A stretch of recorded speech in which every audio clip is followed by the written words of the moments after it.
सृजनार्बुदराधिता पादजुगं जुगधर्मधुरन्धर पात्रवरं वरदाभयदायक पूज्यपदं प्रणमामि सदा प्रभुपादपदं प्रणमामि सदा प्रभुपादपदं प्रणमामि सदा प्रभुपादपदं प्रणमामि सदा प्रभुपादपदं प्रणमामि सदा प्रभुपादपदम्।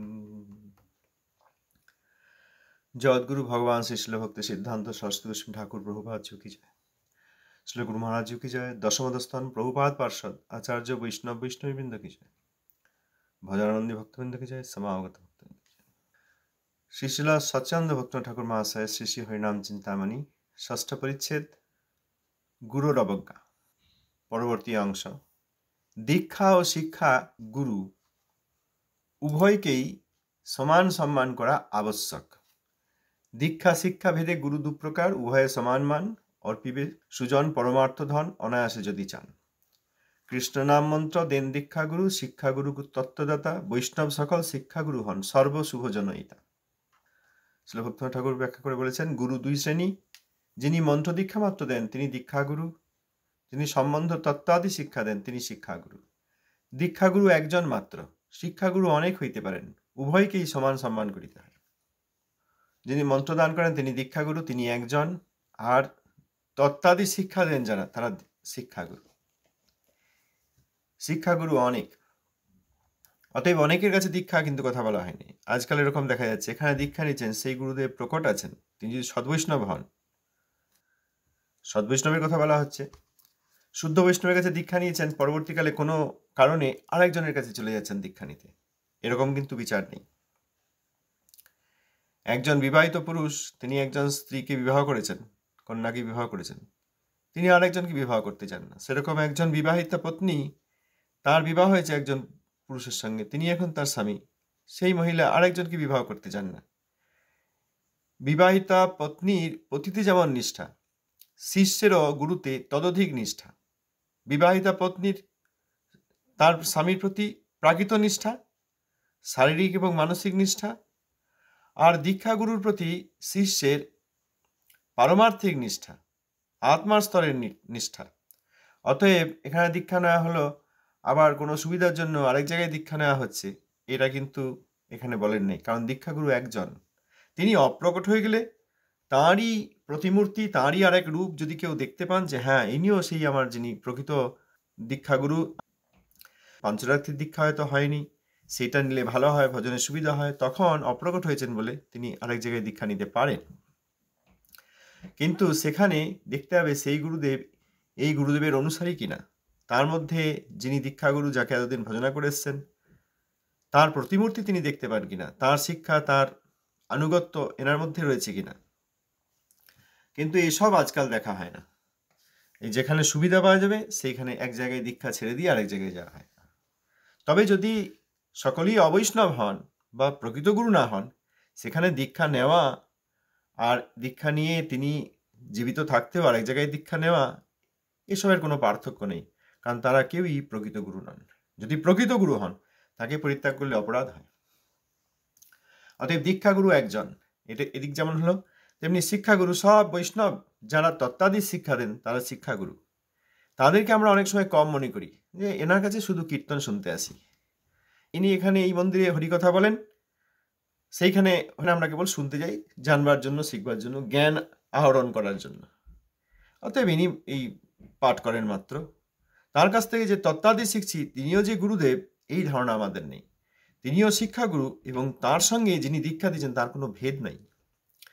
আমাদের মধ্যে ভেদ বুদ্ধি আছে, আমরা বদ্ধজীব, তত্ত্ব না জেনে অপ্রকৃত ব্যক্তিকে অনেক সময় গুরু করা হয়, আর যদি প্রকৃত বৈষ্ণবকেও গুরু করা হয় তাকে যেরকম, যেহেতু অপ্রাকৃত সম্মান কি আমরা বুঝি নাই, প্রাকৃত সম্মান দেওয়া হয়, সেই জন্য শিক্ষাগুরুর প্রতিও যে অপ্রাকৃত সম্মান দেওয়া এ আমরা বুঝতে পারি না। ওই জন্য দীক্ষাগুরু শিক্ষাগুরুর মধ্যে ভেদ করা হয়। কেউ কেউ এরকম আছেন, এখানে দীক্ষা নিচ্ছি উনি আচার্য, আরেকজন পরম বৈষ্ণব, সব শুদ্ধ বৈষ্ণবের কথা বলেছে, শুদ্ধ বৈষ্ণব আচার্য, আরেকজন পরম বৈষ্ণব এখানে এই মন্দিরে হরিকথা বলেন, তার হরিকথা শুনে আমরা খুব উপকৃত হই, ধামে বাস করেন, আর তার কাছ থেকে আমরা শুধু শুনি মাত্র, তিনি তো আর কিছু করেন না, বই পড়ে বলে দেন, তার সঙ্গে বিশেষ সম্পর্ক নেই, তা কিন্তু নয়। এই দীক্ষাগুরু এবং শিক্ষাগুরু এদের মধ্যে অভেদ, এদেরকে উভয়কে সমান সম্মান করতে হয়। এই জিনিস হয়নি বলেই তো আজ সব সর্বনাশগুলো দেখা যাচ্ছে। এই যে আমরা বিভিন্ন সময়ে, আপনারাও অনেকে বলেন, এখানে এই দেখা যাচ্ছে প্রভুপাদের শিক্ষার বিরোধিতা, প্রভুপাদের শিক্ষার প্রচলন নেই, প্রভুপাদের শিক্ষার আর আচরণ নেই, প্রভুপাদের শিক্ষাকে লুকিয়ে দেওয়া হচ্ছে, তার এই ব্যবহারগুলো বৈষ্ণবোচিত নয়, ও ইনি মদ্যপান করছেন কিন্তু সন্ন্যাসী, এইসব যে আমরা শুনছি, এর কারণেই যে তারা প্রকৃত প্রস্তাবে শুদ্ধ বৈষ্ণবের কাছে দীক্ষা প্রাপ্ত হন নাই এবং বৈষ্ণব বিদ্বেষী তথাকথিত গুরুর কাছে দীক্ষা নিয়েছেন। এই জন্য আর যে বৈষ্ণব বিদ্বেষী গুরু, তিনি পূর্ববর্তী আচার্যদের অবমাননা করেছেন, তিনি তার দীক্ষাগুরু শিক্ষাগুরুকে সমানরূপে সম্মান করেন। এরকম তো আমাদের বর্তমানেও দেখা যায়। অনেকে ছিল ভক্তিবিলাস তীর্থ গোস্বামী মহারাজের শিষ্য। ছিল ভক্তিবিলাস তীর্থ গোস্বামী মহারাজ, তিনি প্রচারাদিতে ব্যস্ত থাকতেন। আমার গুরু মহারাজ ছিল ভক্তিকুসুম সোহন গোস্বামী মহারাজকে তিনি মঠরক্ষক করেছেন। গুরু মহারাজ অনেক গ্রন্থাদি লিখেছেন, অনেক প্রবন্ধ লিখেছেন। ছিল তীর্থ গোস্বামী মহারাজের সময় নেই বলে তিনি সেই সব গ্রন্থ এবং প্রবন্ধ লিখে ছিল তীর্থ গোস্বামী মহারাজের হাতে সমর্পণ করেছেন এবং বলেছেন, মহারাজ আপনার নামে এটা প্রকাশিত হোক।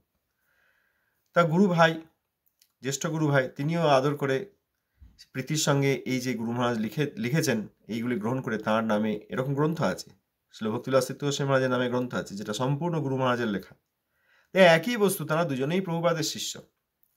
তো এইরকম এখন ছিল তীর্থ গোস্বামী মহারাজ দীক্ষা দেওয়ার পর বলতেন, যা কিছু শেখার আছে সবই ছিল ভক্তিকুসুম সোহন গোস্বামী মহারাজের কাছে গিয়ে শিখে নেয়।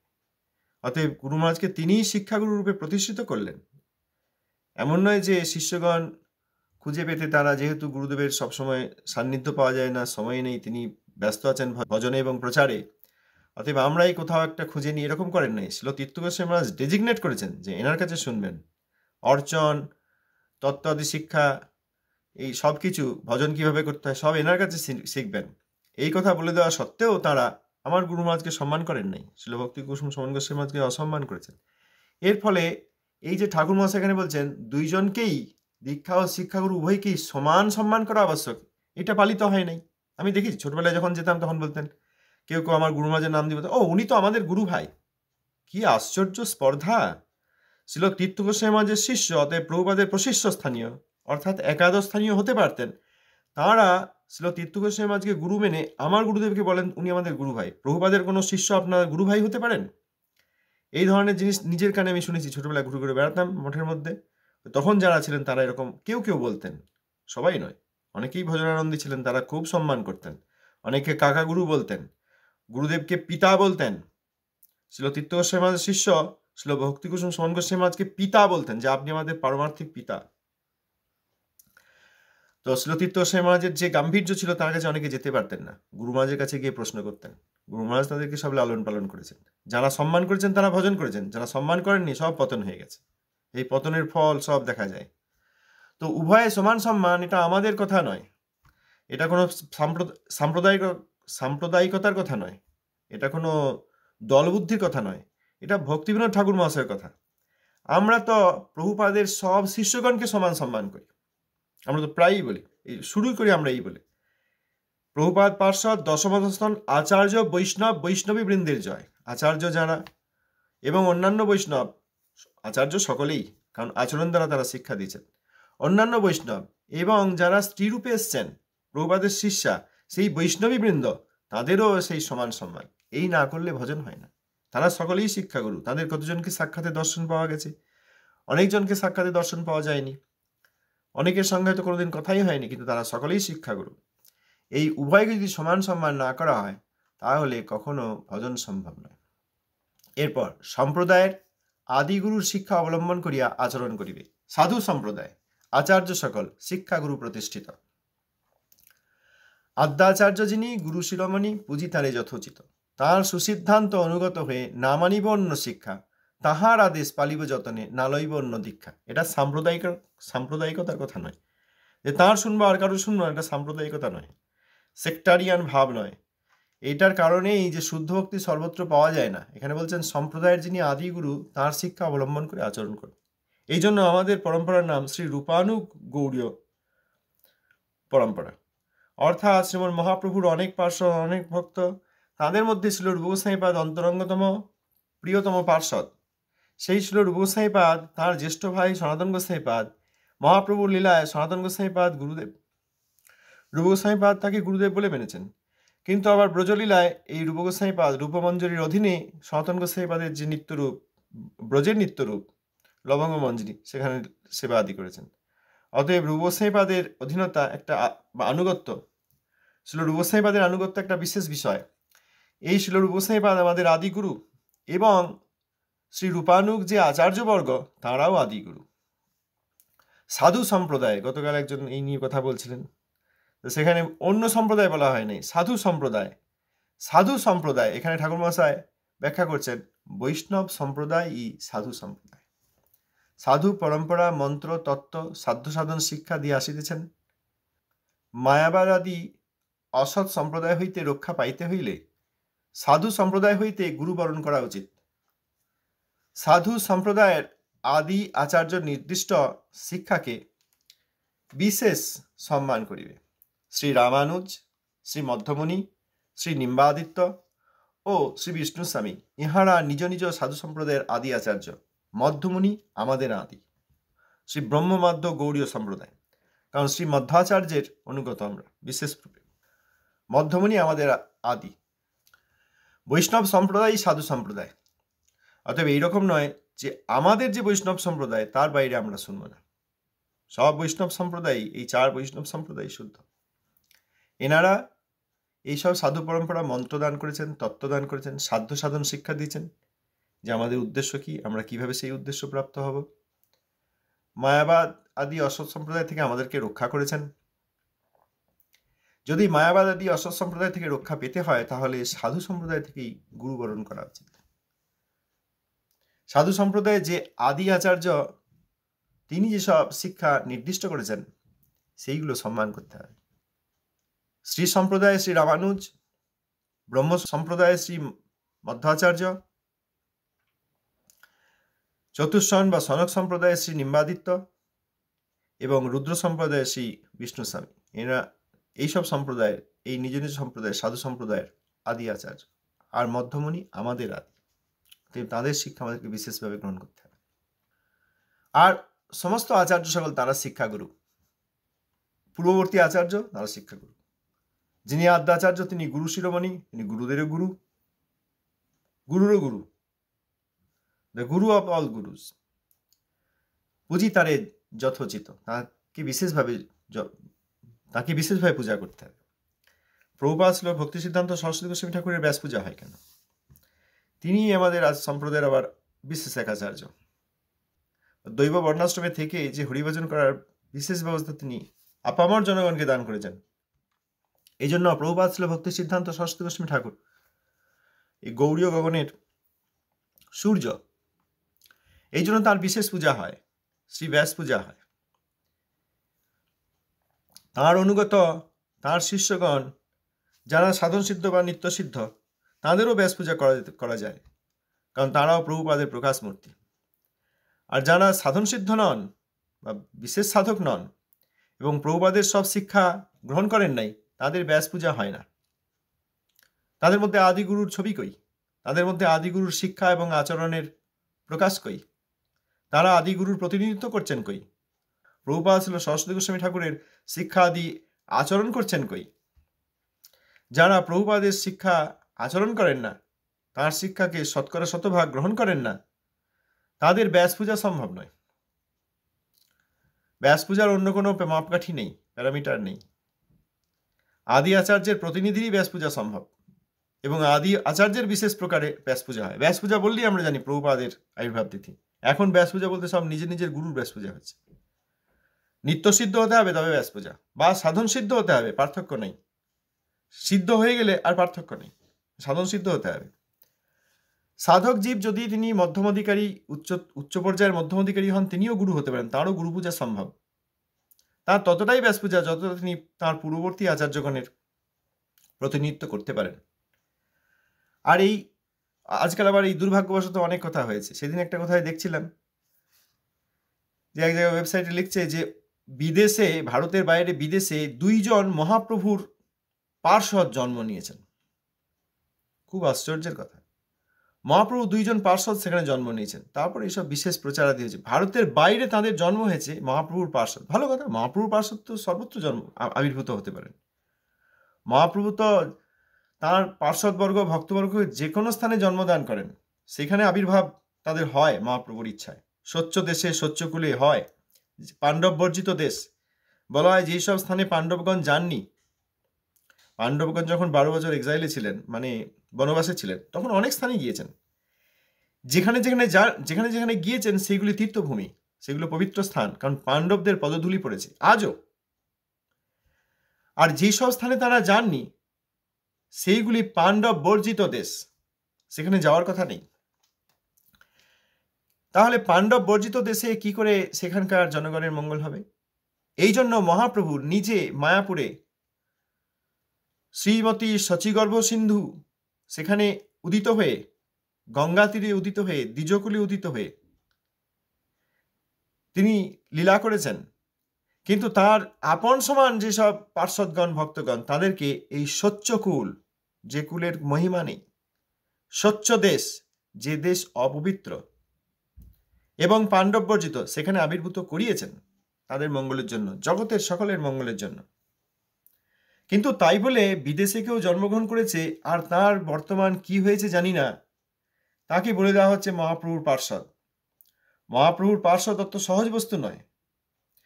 মহাপ্রভুর পার্ষদ ছিল নরোত্তম দাস ঠাকুর মহাশয়। নরোত্তম দাস ঠাকুর মহাশয় যখন অন্নপ্রাশন হবে, তিনি রাজার পুত্র ছিলেন। অন্নপ্রাশনের সময় যখন তাকে অনিবেদিত দ্রব্য প্রথমে দেওয়া হয়, তখন তিনি মুখ ঘুরিয়ে নিয়েছিলেন। 6 মাসের শিশু, 6 মাসে অন্নপ্রাশন হয়, 6 মাসের শিশু অন্নপ্রাশনের সময় মুখ ঘুরিয়ে নিয়েছে, কিছুতেই খাচ্ছে না। তখন তার পরিবার, তার বাবা, তারা জিজ্ঞেস করলেন গণককে যে কি ব্যাপার, আমার এই সন্তানের অন্নপ্রাশন, এত আনন্দের দিন, আমরা এই অন্ন দিচ্ছি কিন্তু খাচ্ছে না। তখন তিনি বিচার করে গণনা করে বলেছিলেন, ইনি একজন বিশেষ মহাপুরুষ, ইনি ভগবানের প্রসাদ ছাড়া কিছু খাবেন না। এই হচ্ছে মহাপ্রভুর পার্ষদ। প্রভুপাদ ছিল সরস্বতী গোস্বামী ঠাকুর, আবির্ভূতই হয়েছেন ভক্তিবিনোদ ঠাকুরের গৃহে, তার পুত্র রূপে আবির্ভূত হয়েছেন, প্রাকৃত জন্ম হয় নাই, গায়ে পৈতে ছিল।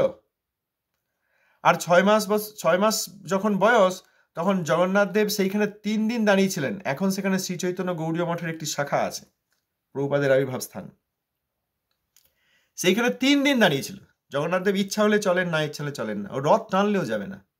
আসর বাজিয়ে যখন রথ টানেন, তখনও জগন্নাথ দেবের ইচ্ছা না হলে তিনি যান না। আজও জগন্নাথ দেবের এক মহিমা।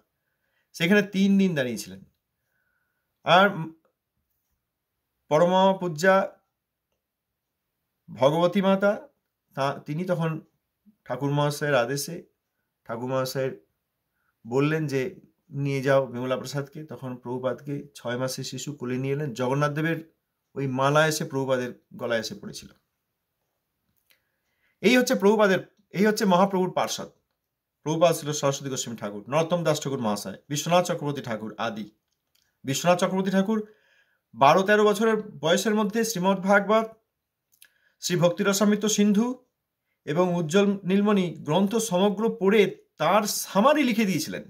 সেই গ্রন্থ আজ সব বৈষ্ণবগণ পড়েন। কিরণ বিন্দুকণা, এই নিয়ে বৈষ্ণবগণা। এই হচ্ছে মহাপ্রভুর পার্ষদ। আর বর্তমান লোকেরা বলছে বিদেশে 2 জন এরকম মহাপ্রভুর পার্ষদ জন্মিয়েছে, কারণ তাদের অনেক শিষ্য। ভোট দিয়ে তো আর মহাপ্রভুর, তারা অনেকে ভোট দিয়ে দিচ্ছেন যে আমরা 40,000 লোক আছি, বলে দাও বাস মহাপ্রভুর পার্ষদ হয়ে যাবে। নির্বাচন করে, যেমন ভোটে নির্বাচন হয়, রাজনৈতিক নেতারা মন্ত্রী হয়, শান্তি হয়, সেই রকম তো আর মহাপ্রভুর পার্ষদ বিচার করা হয় না যে ভোট দিয়ে দিলাম, হ্যাঁ মহাপ্রভুর পার্ষদ হলো। এত লোক যখন বলছে, নাম সার্চ করলে গুগলে তার নামই যখন এসে যাচ্ছে। আমি হোয়াটসঅ্যাপে লিখতে চাইছিল ভক্তিবিনোদ ঠাকুর, এই যে উপদেশাদি পাঠানোর চেষ্টা করি, 2-1টা প্রভুপাদ ছিল সরস্বতী ঠাকুর, ছিল ভক্তিবিনোদ ঠাকুর মহাশয় লেখার চেষ্টা করি, সেই সব লোকের নাম অটোমেটিক্যালি এসে যায় এআই দিয়ে। গুগলে সার্চ করতে না করতে সেই অক্ষর লিখলে তাদের নাম এসে যায়। তাহলে তাকে মহাপ্রভুর পার্ষদ বলতে কি অসুবিধা? কিন্তু তারা কি নরোত্তম দাস ঠাকুর, বিশ্বনাথ চক্রবর্তী ঠাকুর, প্রভুপাদ ছিল সরস্বতী ঠাকুর, এনাদের যে জীবনী, শিশুবেলার যে জীবনী, সেইগুলো দেখা যায়? তারা 6 মাস বয়স 6 মাস কেন অন্নপ্রাশনের কোনো প্রশ্নই নেই। তারা ছোট থেকে জন্মেছেন কোন মাতা পিতার গর্ভে? তারা ছোট থেকে জন্মে কি খাওয়া দাওয়া করেছেন? নরোত্তম দাস ঠাকুর মহাশয় তো ভেজিটেরিয়ানও ছিলেন না সাধারণ, যে অন্ন দেওয়া হচ্ছে বাবা খাও, তোমাকে তো খারাপ কিছু দেওয়া হয়নি, তাও খাননি। ভগবত প্রসাদ ছাড়া পাননি। শুধু অন্ন দেওয়া হচ্ছে তাও পাননি। ভগবত প্রসাদ দিলে তখন খেয়েছিলেন, মুখ ঘুরিয়ে নিয়েছিলেন 6 মাস বয়সে। এরকম হয়েছে না? তারা এই বিভিন্ন পশু সেই সবের মাংসাদি খেয়েছে। এদেরকে কি করে মহাপ্রভুর পার্ষদ বলা যায়? হ্যাঁ, যদি তারা সেই সব পরিত্যাগ করে হরিভজন করেন তাহলে আর তাদের সেই পূর্ব বিষয় আর বলতে হবে না। কিন্তু তারা তো আর হরিভজন করছেন না। লোকেরা তাকেই মহাপ্রভুর পার্ষদ বলে দিচ্ছে, ইনি মহাপ্রভুর পার্ষদ, উনি মহাপ্রভুর পার্ষদ, ওনার এত শিষ্য আছে, উনিও মহাপ্রভুর পার্ষদ, এত শিষ্য আছে। বিদেশে জন্মেছেন, বাবরে বিরাট ঘরে জন্মেছেন, তাদের বিরাট সব সম্পত্তি ছিল, তাই নাকি? হ্যাঁ, বিরাট ব্যবসা ছিল, তাহলে এসব দরকার ছিল না। সেই সব ছেড়ে তিনি খালি পায়ে এই ঘুরে ঘুরে বেরিয়েছেন, তাহলেই মহাপ্রভুর পার্ষদ হয় না। হ্যাঁ, যদি তিনি সব ত্যাগ করে শুদ্ধভাবে প্রভুপাদের দাসানুদাস হয়ে প্রভুপাদের শিক্ষা দিয়ে আচরণ করেন, হ্যাঁ তাহলে ঠিক আছে। তাহলে আর তিনি কোথায় জন্মেছেন, কি করেছেন, কি খেয়েছিলেন, কোন পশুর মাংস খেয়েছিলেন ছোটবেলায়, সে আর বলতে হবে না। কিন্তু তাকে যদি মহাপ্রভুর পার্ষদ বলে দেওয়া হয় তাহলে অসুবিধা আছে, নয়? মহাপ্রভুর কোনো পার্ষদ বিদেশে জন্মে তিনি শূকরের মাংস খাবেন, গোমাতার মাংস খাবেন? কোথায় যাচ্ছে কৃষ্ণ কনসাসনেস, কোথায় যাচ্ছে ভক্তি ধর্ম? অতএব আদ্যাচার্য যিনি গুরু শিরোমণি, পুঁজি তারে যথোচিত। এই আদ্যাচার্য গুরু শিরোমণি প্রভুপাদ ছিল সরস্বতী ঠাকুরের পূর্ণ পূজা হচ্ছে না। তাঁর সুসিদ্ধান্ত অনুগত হয়ে না মানিব অন্য শিক্ষা, তাহার আদেশ পালিব যতনে না লইব অন্য দীক্ষা হচ্ছে না। প্রভুপাদের শিক্ষা লুকিয়ে দেয়া হচ্ছে। প্রভুপাদের শিক্ষা বললে তারা শুনতে চাইছেন না। হ্যাঁ, তার অনুগত হওয়া দূরের কথা, তার বিরুদ্ধাচারণও হচ্ছে। তার নাম আদরের সঙ্গে নেয় না। অন্য শিক্ষাই তারা গ্রহণ করেছেন। কি শিক্ষা গ্রহণ করেছেন আমি জানি না, তবে প্রভুপাদের শিক্ষা গ্রহণ করেন নাই। প্রভুপাদের আদেশ নির্দেশ পালিব যত্নে পালন নয়, যত্নে সেইটাকে অ্যাভয়েড করে যাওয়া হয়। যে কি করে যত্ন দিয়ে অ্যাভয়েড করা যায়, প্রথমে তাই তো হলো। আর পূর্ব বিষয়ে আর যাব না। যত্ন করে খুব সাবধানে এড়িয়ে যাওয়া হয়। না লইব অন্য দীক্ষাই নেওয়া হয়েছে। যাকে তাকে মহাপ্রভুর পার্ষদ বলে দিলেই হবে না, যেখানে সেখানে। ওই জন্য এই জন্যই তো কোনো মঙ্গল নাই, সব জায়গায় ওই সব হচ্ছে। কোনো ভজন নাই, কিছুই নেই। কেন নেই? আদ্যাচার্যের অসম্মান। আদ্যাচার্য যিনি গুরু শিরোমণি, তাকে গুরু শিরোমণি বলে। রূপানুগ বলতে কি বোঝায় তাই জানে না, রূপানুগ কি তাই জানে না। তারপর রূপসাইবাদের শিক্ষা সম্বন্ধে কোনো ধারণা নেই। রূপসাইবাদের শিক্ষা সম্বন্ধে ধারণাটা আসবে কি করে? ঘোড়া ডিঙিয়ে ঘাস খাবেন? ঘোড়া ঘাস খাচ্ছে, তার উপর দিয়ে গলাটা বাড়িয়ে ঘাস খাওয়া হয়?